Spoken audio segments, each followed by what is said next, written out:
श्रोताओं नमस्कार। आज़ादी का अमृत महोत्सव श्रृंखला के अंतर्गत आकाशवाणी जम्मू का क्षेत्रीय समाचार आपके लिए नाना प्रकार के कार्यक्रम तैयार कर रहा है, जिनमें देश की आज़ादी का संघर्ष, देश के प्रति प्रेम, आदर, मान, सम्मान, देश के शूर वीरों, स्वतंत्रता सेनानियों पर गर्व, समाज सेवा, राष्ट्र निर्माण और राष्ट्रीय एकता को मजबूती देने के लिए विशेष कार्य करने वाले लोगों से मुलाकात करवाई जाती है। आज इस कार्यक्रम में हम आपको एक ऐसी संस्था, एक ऐसे नौजवान से मिलवाने जा रहे हैं जिनका समूचा परिवार बरसों से कई पुरानी नायाब चित्रकारियों, सुलेखों, पांडुलिपियों, शिलालेखों, वृत्तचित्रों और पुरानी चीज़ों का संयोजन कर उनका संरक्षण करता आ रहा है।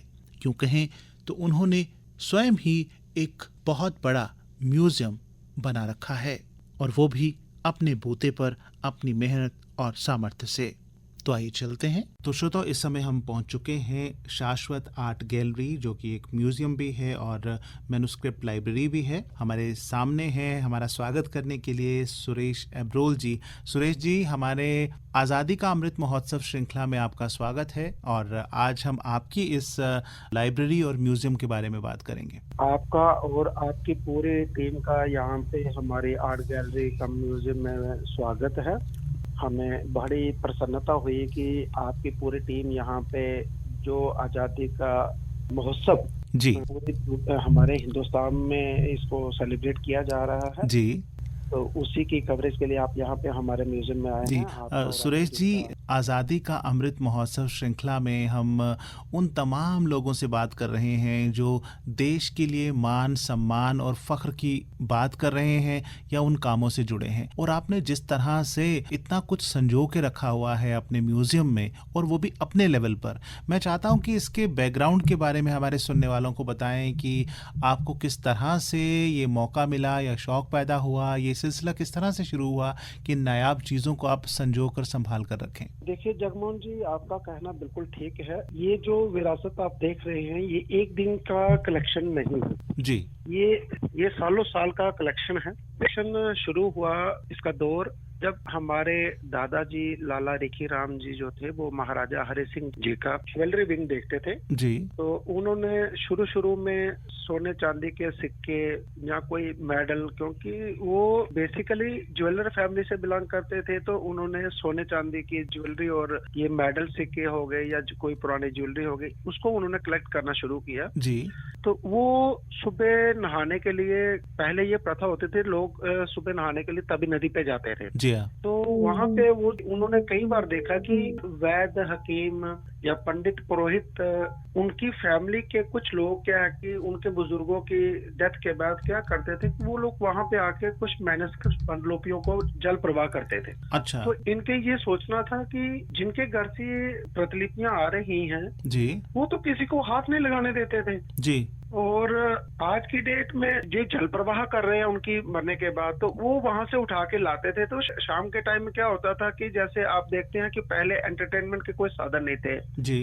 तो 4-6 लोग या चौपाल पे बैठते थे या किसी की दुकान पे आके बैठ जाते थे, तो आपस में बतियाते थे। जी। वहां पे हो सकता है उन्होंने कुछ लोगों से, जो क्योंकि जितने भी लोग उनके आगे पीछे सराउंडिंग में थे, वो कोई महाराजा के दरबार में राजवैद्य था, कोई पुरोहित था, कोई पंडित था, कोई हिस्टोरियन था, या कोई राजा की फौज में काम करने वाला था, तो इन्हीं लोगों के साथ ही इनके ज्यादा उठना बैठना हुआ करता था। जी। तो कुछ लोगों ने इनकी अहमियत बताई होगी, तो इन्होंने उनको इकट्ठा करना शुरू कर दिया। उसी तर्ज पे जब मेरे पिताजी थे, उन्होंने भी गाय अपने घर में रखी थी और सुबह तभी नदी जाते थे। जी। नहाने से पहले वो घास इकट्ठी करते थे और उसके बाद वो वहां से जब आते, तब उन्होंने भी कई सारी पांडुलिपियां वहां से कलेक्ट करके लाई हुई हैं। जी। फिर उनको उन्होंने कलेक्ट करने के बाद रखा। तो 1986 में जब मैं जीजीएम साइंस कॉलेज में पहुंचा, तो हम लोग एक कॉलेज टूर पे गए, तो मैंने प्रिंस ऑफ वेल्स म्यूजियम में जी। इस टाइप का संग्रह जो है वो देखा। जी। जब वो संग्रह देखा तो मुझे भी ये हुआ कि क्यों ना हम अपने घर में, हमारे घर में इतना खजाना रख रखा है, तो क्यों ना इसको भी हम लोग डिस्प्ले करके तो एक छोटा सा म्यूजियम क्रिएट करें। जी। तो वो चीज फिर मैंने अपने पिताजी को बताई, तो उन्होंने उन्होंने बोला कि ठीक है, जैसी आपकी धारणा है ये ऐसा हम कर सकते हैं। जी। तो फिर हमने आहिस्ता आहिस्ता ये जो पांडुलिपियां थी इनकी बाइंडिंग करवाना शुरू कर दी। जी। जितने भी हमारे पास मिनिएचर पेंटिंग्स थे इंडियन पहाड़ी मिनिएचर्स में, क्योंकि हमारे पास जो भी मिनिएचर्स है वो जम्मू कश्मीर लद्दाख के कल्चर को डिपिक्ट करने वाले हैं, इन्हीं के स्कूल के साथ कोऑर्डिनेट करते ही मिनिएचर पेंटिंग आपको मिलेंगी। उनको जी। हमने फ्रेम करवाना शुरू कर दिया। और कुछ जब इस लाइन में हम लोग घुसे तो हमने डिपार्टमेंट ऑफ आर्काइव से अप्रोच किया, तो वहाँ पे मोहम्मद हुसैन मखदूमी साहब थे जो कि बाद में एज ए डायरेक्टर भी रिटायर हुए। जी। तो वो शाम के टाइम में हमारी दुकान पे आते थे, पिताजी को गाइड करते थे कि इनको इस तरीके से फ्रेम करो, इस तरीके से इनकी माउंटिंग करवाओ, जी। इसमें एसिड फ्री अगर आप माउंट शीट लगाएंगे पेंटिंग को माउंट करने में तो वो आपको ज्यादा अच्छा रहेगा। जी सुरेश साहब, जब हम आपकी सीढ़ियां चढ़ रहे थे तो हमें लग रहा था कि बड़ी तंग जगह है, एक छोटी सी दुकान जितनी जगह भी नहीं लगती, लेकिन जैसे जैसे हम ऊपर पहुंच रहे हैं तो देख रहे हैं कि आपने यहाँ गागर में सागर भर के रखा हुआ है। तो मैं चाहूंगा कि ये जब सीढ़ियां चढ़ते हुए दोनों साइड्स पर ये जो पेंटिंग चित्रकारियां जो खूबसूरत लगाई गई हैं, ये एक श्रृंखला लग रही है जिस तरह से कहानी बयां की हो। मैं चाहूंगा कि इन पेंटिंग्स के बारे में आप हमारे सुनने वालों को बताएं जरा। ये जो आप पेंटिंग्स देख रहे हैं, जो भी कोई हिस्टोरियंस हैं या एक्सपर्ट्स हैं उनके द्वारा जो हमें बताया गया, क्योंकि ना तो हम हिस्टोरियन थे ना ही हम लोग कोई ऐसे पेंटर थे। जी। तो डिपार्टमेंट ऑफ आर्काइव्स के सौजन्य से जो भी एक्सपर्ट्स हमें आए दिन तक मिले, जी। तो उन्होंने इन पेंटिंग्स के बारे में हमें जो बताया है वो बताते हैं कि ये बसोली में जो मनकोट एरिया है जी। वहाँ पे ये बनाई गई पेंटिंगें हैं। और इसका जो सब्जेक्ट है वो अयोध्या वाल्मीकि कांड। जी। स्टार्ट इन्होंने किया है, सभासद बैठे हुए हैं, वो महाराजा दशरथ जी को सुझाव देते हैं कि अब श्री रामचंद्र जी जो है वो राजा बनने लायक हो चुके हैं, उनकी जो जी। शिक्षा दीक्षा हुई है जी। जी। उसके अकॉर्डिंगली अब इनको राजपाट आपको दे के तो आप दे देना। तो ये सीन जो आप देख रहे हैं ये सभासद का बैठने का है। जी। तो इसके आगे आप चले जाएंगे तो वो अपनी सभी रानियों के साथ महाराजा दशरथ जी जो है वो इसको डिस्कस कर रहे हैं। इसके आगे आप चलेंगे तो आपको ब्लू कलर की साड़ी डाले हुए एक देवी लेटी हुई है, ये माता केकई है। जी। ये यहाँ पे चित्र में लिखा भी गया है। तो वो कोप भवन में बैठी हुई है। जी। तो ये पूरी जो श्रृंखला है ये महाराजा श्री रामचंद्र जी के सभासद के कहने से जो राजपाट का सुझाव दिया गया है तब से लेके वनवास काट के वापस आने तक का पूरा चित्रण इसमें दिया गया है। जी। और इसमें पूरा देखिए महल बने हुए हैं, महल में गलियां हैं, झरोखे हैं, चौबारे हैं, पेड़ हैं, और कितनी बारीकी से ये काम किया गया है इसमें। जी जी जी जी। तो इसका जो साइज है 12 इंच बाय 18 इंच। जी। इसमें जो कलर्स आप देख रहे हैं, जितने भी कलर इसमें यूज किया गया था वो पुराने टाइम में जो हाथ से बनाए गए कलर होते थे, जैसे स्टोन कलर, वेजिटेबल कलर्स के साथ इनको जो है वो डेकोरेट किया गया है। जी। और जो भी एक्सपर्ट्स, जो भी हिस्टोरियन जिनके द्वारा हमने इनकी जो वेरिफिकेशन करवाई है, जी। उनका कहना है कि इसकी अगर आप अच्छे ढंग से इनको संभाल के रखेंगे, जैसे फ्रेम करके रखेंगे, तो समझो कि इसकी सालों साल जो है वो लाइफ और आगे बढ़ सकती है। जी। तो इसमें जो भी है वो हैंडमेड पेपर यूज किया गया है। जी। और ये टोटल सीरीज में 38 पेंटिंगें हैं। जी। ये हमने नीचे से लेके ऊपर तक जो है ये सारी सीरीज जो है यहाँ पे डिस्प्ले करके रखी है। ये जो सीरीज है ये इसका रेप्लिका है, ओरिजिनल हमने रिजर्व में अपने रखी हुई है। जी। वो हम ओरिजिनल में भी कुछ पेंटिंग्स आपको दिखाएंगे, क्योंकि ये कुछ साल पहले इंदिरा गांधी राष्ट्रीय कला केंद्र में एक लीला नाम करके एग्जीबिशन की गई थी।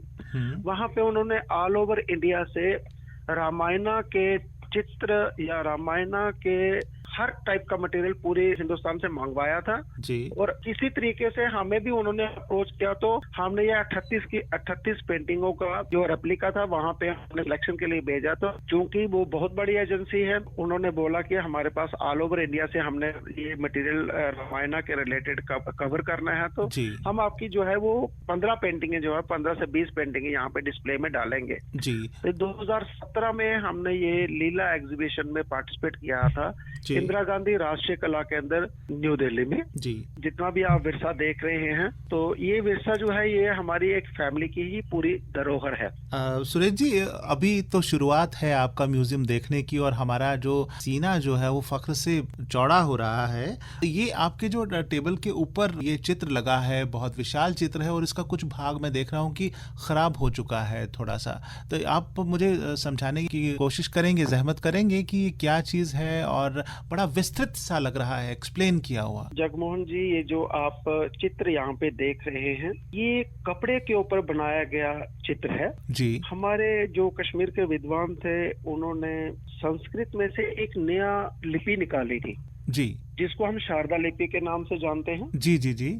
ये जो आप चित्र देख रहे हैं, ये सीढ़ी आपको दिख रही होगी जी। बेसिकली ये जो है वो कर्मफल है। ब्रह्मा विष्णु महेश जी के नाम से शुरू करके तो इन्होंने पूरी ये सांप सीढ़ी बना रखी है, इसको कर्मफल बोलते थे। ये देखने में ये ऐसे लगता है जैसे हम सांप सीढ़ी खेलते हैं, लूडो खेलते हैं, तो जो सांप सीढ़ी जैसा ही कुछ गेम तरह लग रही है ये कर्मफल। ये जो था वो जो राजा महाराजा लोग थे वो क्या करते थे कि वो आपने जो भी इनके पुरोहित वगैरह थे या ज्योतिष शास्त्र को जानने वाले जो लोग थे, जो इनके आगे पीछे देख रेख में होते थे, तो वो इनको कुछ न कुछ काम में लगा रखते थे। और आप इसमें देखेंगे कि ये जो पूरा करमफल का चित्रण जो बनाया गया है, इसका पीरियड कम से कम भी जो है वो 150 साल से ऊपर का पीरियड है जी।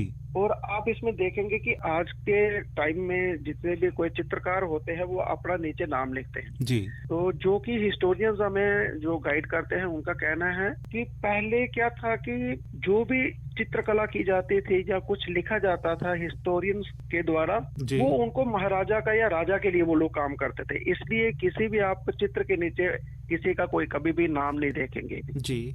तो इसमें भी क्या है कि ये पर्टिकुलर एक अपने राज्य के ऊपर बनाया गया पूरा ये कर्मफल है जी। तो इसमें ये बताया जाता है कि शास्त्रों के रिलेटेड कि आगे आने वाला टाइम कैसा होगा, पीछे बीता हुआ टाइम कैसा होगा, जी जी। आप कैसा कर्म करेंगे तो आपको किस तरीके का फल मिलेगा। जी सुरेश जी, ये आपके इस कॉर्नर में इतना खूबसूरत सा कुछ मुझे ये कपड़ा जैसा लग रहा है और उसके टॉप पे मैं देख रहा हूँ कि बहुत सुंदर फूलों की आकृतियां बनाई गई हैं और नीचे क्या है वो दिखाई नहीं दे रहा। ये कोई पुराने जमाने का कपड़ा है या ये क्या चीज है, मैं अगर आपसे जानना चाहूँ तो? हाँ, ये पुराने जमाने का एक कपड़ा ही है। ये जैसे आपको मालूम होगा कि ये जो कपड़ा है ये हमारे यहाँ पे सिल्क का कपड़ा, ढाके की जो सिल्क आती थी जी, तो वो सिल्क के ऊपर ये सारी चित्रकारी की गई है।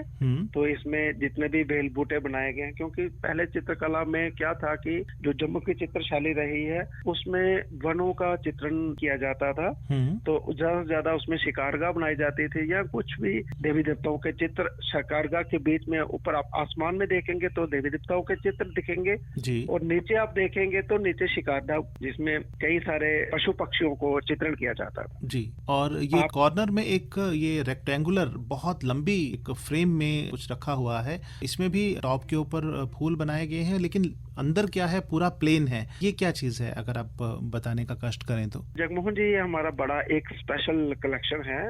इसको देखने के लिए 2017 में नईम अख्तर जी जब यहाँ पे कल्चर के मिनिस्टर हुआ करते थे, उस टाइम पीडीपी की हुकूमत थी। बेसिक ये होली कुरान है और इसका जो साइज है वो 10 इंच ये चौड़ा है और 5 फीट लंबा है विद डिजाइन। जी सुरेश जी, इसमें कुरान शरीफ जैसा तो कुछ लिखा हुआ दिखाई नहीं दे रहा। ये तो हाँ, इसको मैं वही आपको अभी आगे बताऊंगा कि इसको देखने के लिए आपको महदब मैग्नीफाइंग ग्लास का वो यूज लेना पड़ेगा, उसकी हेल्प लेनी पड़ेगी। इसको अब अगर आप देखेंगे तो इसको 30 एक्सिस का जो हाई ग्लास है उसके साथ इसको देखा जाएगा। ये लीजिए आप हाई ग्लास और इसको आप अच्छी तरह से देखें तो इसका जो साइज बड़ी ही खूबसूरत कैलीग्राफी का नमूना और इतनी बारीक जो कि आंखों से दिखाई नहीं दे रही। इसको तो मैं एक कोई कपड़ा समझ रहा था कि प्लेन कुछ है, लेकिन ये तो खूबसूरती से कुरान शरीफ इसके ऊपर लिखा गया है पूरा। सुरेश जी, ये तो बड़ी ही एक नायाब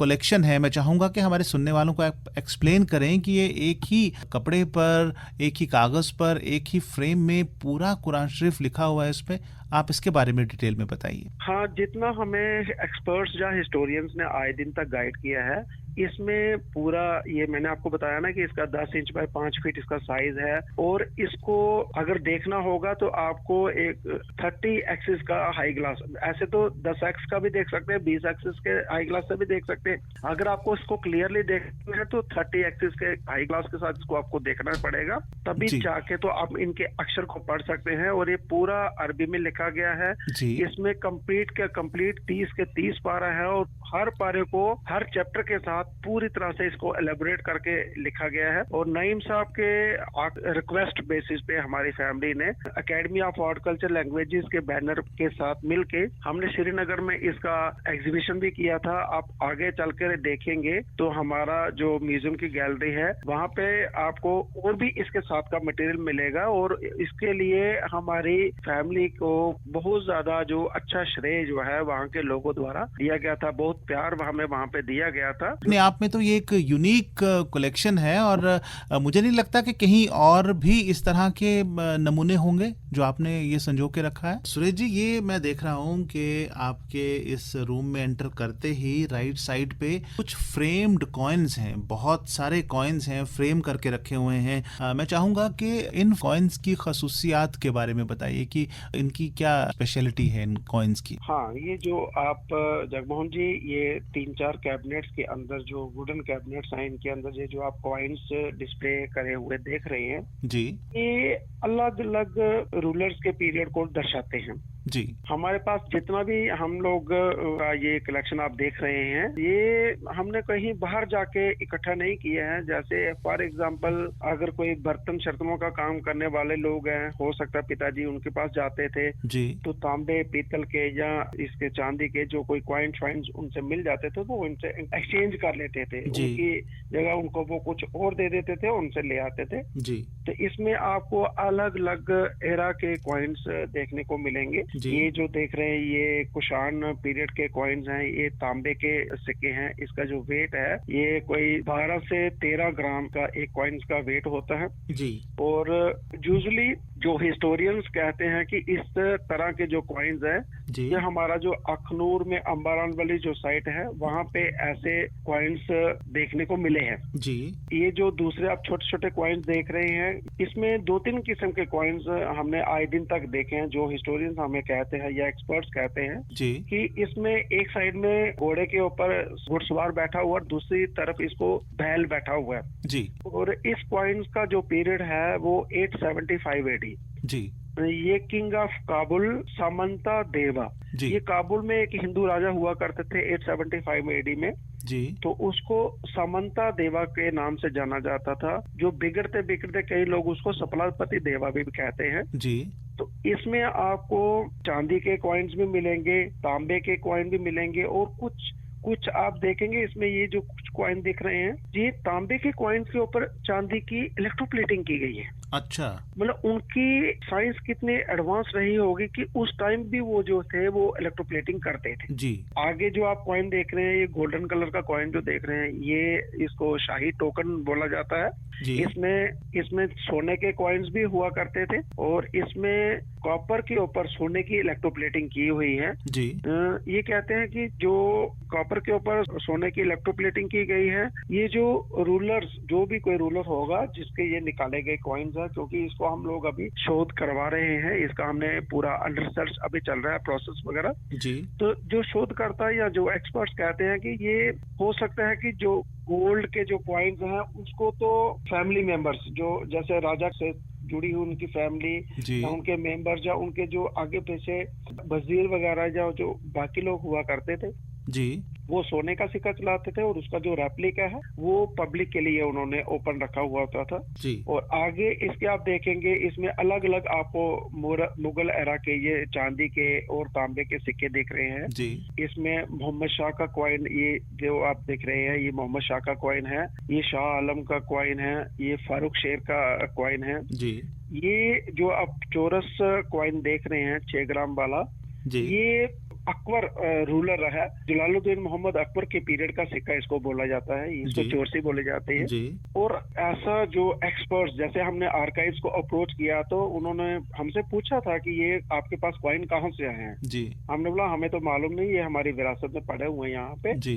तो उनका ये कहना था ये जो अखनूर से आगे जाएंगे पुंछ रजौरी, ये जो मुगल रोड हुआ करता था, जी। इसी रूट के ऊपर उन लोगों का कहना है कि इस टाइप की खुदाई में ऐसे सिक्के मिलते हैं। जी। अबरोल साहब, ये चीज़ें तो हम आर्ट एग्जीबिशंस में या म्यूजियम्स वगैरह में देखते आए हैं, लेकिन आपने अपने लेवल पर अपने घर में कह सकते हैं इन सबको संजो के रखा हुआ है। ये चीज़ें तो काबिल दाद हैं ही हैं, मैं तो कहूँगा कि आप भी, आपका परिवार भी काबिल दाद है, काबिल तारीफ़ है।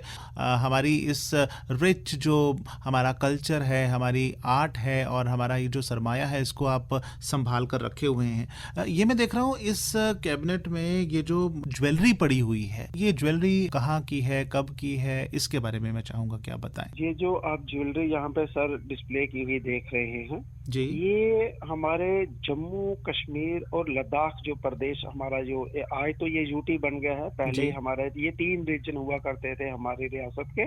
जी। तो ये तीनों रीजन की ज्वेलरी जो है ये हमने यहाँ पे डिस्प्ले में डाली हुई है। जी। इसमें आप देखेंगे कि ये जो ज्वेलरी है ये डोगरा कल्चर को डिपिक्ट करती है। जी। ये जो ज्वेलरी आप दूसरी टाइप की देख रहे हैं, ये गुजरों में एक कम्युनिटी गद्दी भी होती है जी। और एक बकरवाल भी होते हैं। अच्छा। तो गद्दी कम्युनिटी के जो लोग थे वो बेसिकली कुछ फैमिलीज हिंदू होती थी और कुछ मुस्लिम्स भी होती थी, जी।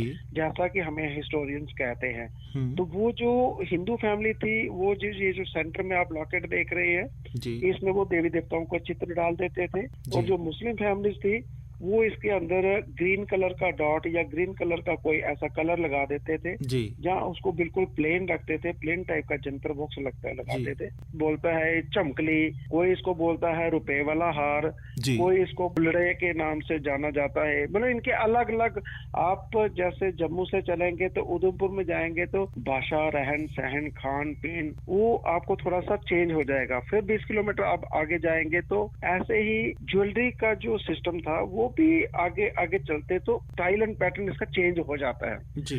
तो जितना हो सका है अभी तक हमारे पास कोई 25 से 30 किलो चांदी की ज्वेलरी है, ये जो आप देख रहे हैं। तो इसमें हमने कोई 10-12 किलो जो है ज्वेलरी वो डिस्प्ले में डाली और बाकी हमने रिजर्व में रखी हुई है। जी। तो ये हमारे तीनों रीजन को कवर करती है। जी। हो सकता है अभी हम पूरे टाइप का इसमें कलेक्शन ना कर पाए होंगे भी, लेकिन जितना भी है वो यहाँ पे कई सारे शोधकर्ता यहाँ पे आते हैं। जैसे जम्मू यूनिवर्सिटी से संस्कृत डिपार्टमेंट हो गया, म्यूजियोलॉजी डिपार्टमेंट हो गया, उर्दू डिपार्टमेंट के कुछ स्कॉलर्स हमारे पास यहाँ पे आए हैं, बुद्धिस्ट स्टडी डिपार्टमेंट से हमारे पास स्कॉलर्स यहाँ पे कई बार आए हैं। जी। पटियाला यूनिवर्सिटी से कई सारे स्कॉलर्स ने यहाँ पे आके डिफरेंट सब्जेक्ट्स के ऊपर रिसर्च किया है। और अभी देवप्रयाग उत्तराखंड से भी कुछ स्कॉलर्स यहाँ पे आ रहे हैं। जी। आज दिन तक हमारे पास यहाँ पे 264 के आसपास जो पीएचडी स्कॉलर्स हैं वो अलग अलग विषयों में, कोई मैन्युस्क्रिप्टोलॉजी के ऊपर शोध कर रहा है, कोई जेनियोलॉजी के ऊपर कर रहा है, कोई जम्मू की चित्रशैली के ऊपर शोध करता है, या कोई कश्मीर की चित्रशैली के ऊपर शोध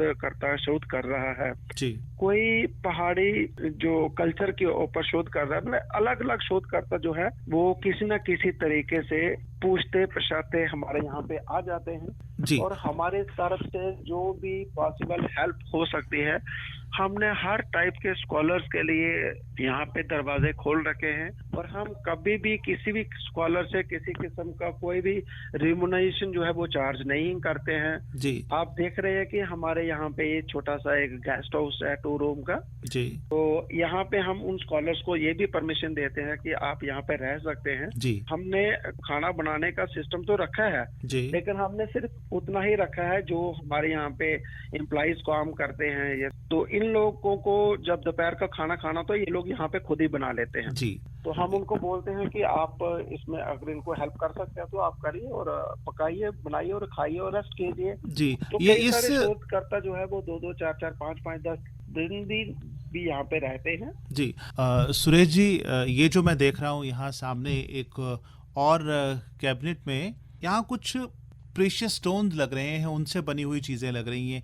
क्या आप बताएँगे हमें कि ये क्या है एग्ज़ैक्टली? छोटे-छोटे बर्तन लग रहे हैं, कुछ पॉटरी जैसी लग रही है, जो मैं समझ पा रहा हूँ। जगमोहन जी, जितने भी आप पॉटरी आप देख रहे हैं, जेड पॉटरी है, जिसको यहाँ की लोकल भाषा में जहरमोरा भी बोला जाता है। जी, तो ये जो जहरमोरे की जितनी भी आप ज्वेलरी ये यूटेंसिल्स देख रहे हैं, जी, इसका ज्यादातर उपयोग जो थे वो आयुर्वेदाचार्य करते थे। जी, जितने भी आयुर्वेदाचार्य थे कौन सी मेडिसिन कितनी देर इसके बीच में प्रिजर्व करके रखनी है, दूध के साथ कोई मेडिसिन प्रिजर्व करके रखनी है, पानी के साथ रखनी है, जी, गोमूत्र के साथ रखनी है। ये जो आप पान पत्ता शेप में यहाँ पे लॉकेट देख रहे हैं, इसके पीछे आज की डेट में लाख भरी जाती है। जी, तो उस टाइम वो लोग क्या करते थे कि इसके पीछे जहरमोरा का ये एक पत्थर लगा देते थे, जी, और इस पत्थर की जो शोधकर्ता या एक्सपर्ट्स कहते हैं कि इसकी कोई 40 किस्में इस पत्थर की आपको देखने को मिलेंगी, जी,